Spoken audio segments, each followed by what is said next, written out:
Patuloy ang pagsisikap ng Department of Agriculture upang maibsan ang pinsalang dulot ng mga kalamidad sa kabuhayan ng magsasakang Pilipino. Patuloy riyan ang lumalabas na tala hinggil sa recovery rate ng sektor. At nasa linya ng telepono si Crystal Ramezares, una sa balita. Crystal? Zai, kahit maraming kalamidad ang kinaharap ng bansa nitong nagdaang taon, naka-recover naman ang ating agriculture sector ng 2.6%. Ayon yan sa ulat ng Department of Agriculture.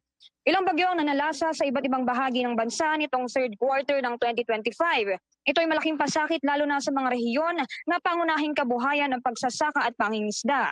Ayon sa Department of Agriculture, mabilis ang naging pag-recover ng agriculture sector by 2.6%, kung saan nalagpasan ang kanilang expected recovery rate na 1 to 2%. Kabilang dito ang pag-angat ng fisheries sector ng 4% at pinakamataas naman ang poultry na umangat ng 9.1% para sa kabuoang taon ng 2025. Isang pagsubok pang kinaharap ng sektor ang paglipana ng African swine fever sa mga alagang baboy, lalo na noong third quarter kung saan tuloy-tuloy ang pag-ulan at pagbaha. Main carrier raw kasi ng naturang sakit ang tubig baha, ngunit nagkaroon naman ng pag-recover noong fourth quarter by 2.6%.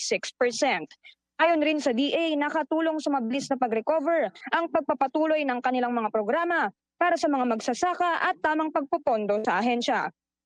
Zai, sa ngayon, tinututukan naman ng ahensya ang pagbabantay sa presyo ng bigas.